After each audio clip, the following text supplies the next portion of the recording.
तर जय आदिवासी पब्लिक, मी तुमचा लाडका आदिवासी ब्लॉगर. तर पब्लिक तुम्हाला तर माहीतच आहे, मी मामाच्या गावाला होतो. तर आज नाही का आपल्याला जायचं होतं घरी. तर मग मस्त घरून निघालो. मामाचा मुलगा आपल्याला नाही का फाटेवर नेऊन सोडत होता. त्याच्यामुळे त्याच्या गाडीवर बसून मस्त फाट्यापर्यंत निघालो नाही का. तर इथं फाट्यावर येऊन पोहोचले तर बस पण नव्हती आणि एकटाच होते. त्याच्यामुळे मग काय मोबाईल मस्त पाहत बसलो होतो नाही का. तर त्याच्यानंतर बस आली होती. मग काय मस्त बसमध्ये बसून घेतलं. मागच्या सीटावर बसलो होतो. तर बस पण लई आदळत होती नाही का. तर इकडं कुंभमेळ्यामुळे नाही का इकडं फुल रस्त्याचं काम चालू होतं आणि एकच साईड चालू होती. त्याच्यामुळे थोडेफार ट्रॅफिक पण होत होती नाही का. तर कसाबसा मस्त दिंडोरीत येऊन पोहोचलो होतो आणि इथून आपल्याला नाही का कटिंग करायला जायची होती. मग काय निघालो मस्त कटिंग करायला. तर कटिंग मस्त करून घेतली आणि आपल्याला जायचं होतं नाही का नाश्ता करायला कारण की भूक पण लागलेली होती. मग काय निघालो नाश्ता करायला. तर मी इकडं नाश्ता करण्यासाठी मस्त मिसळ घेतली नाही का, मिसळ आणि पावसोबत पापड पण. तर पब्लिक मस्त नाश्ता करून निघालो होतो बस स्टँडवर कारण की आपल्याला घरी जायचं होतं त्याच्यामुळं बसने जायचं होतं नाही का.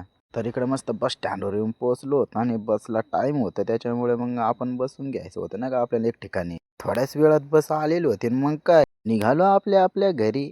पब्लिक इथून नाही का आपल्याला घरी जायचं होतं आणि घरी येऊन आपल्याला टिटव्याच्या यात्रेला जायचं होतं. मग काय निघालो घरी.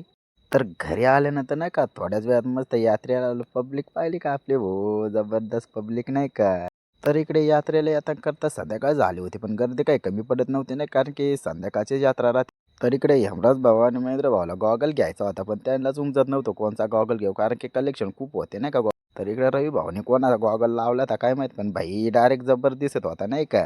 तर ह्या पाळण्यात आम्हाला बसायचं होतं, पण काय भाऊ बसून देत नव्हता नाही का तो माणूस. तर पब्लिक छोटी जत्रा असल्यामुळे नाही का पाळणे पण छोटे-छोटेच आले होते ना, आम्हाला काही बसू देत नव्हते पाळण्यात. मग काय आम्ही उभाच होतो नाही का.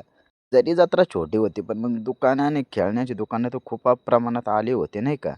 तर इकडं आपली पब्लिक डायरेक्ट भाऊ इकडे काय खेळ खेळत होते त्यांनाच माहीत, पण मग एकाला पण रिंग जात नव्हती. तर त्या दोघांना तर नाही गॉगल घ्यायला जमला, पण मग आपण तर घेतला ना भाऊ डायरेक्ट रॉयल कारभार. तर इकडे आपला डायरेक्ट टिटव्याचे 2 मित्र भेटले काय ते म्हणत होते का आम्हाला पण ब्लॉगमध्ये गेम मग काय टाकलं घेऊन या. तर इकडे संध्याकाळ पण पळत आलती त्याच्यामुळं आपल्याला नाही का घरी जायचं होतं. मग थोडा वेळ घेंडून निघालो घरी.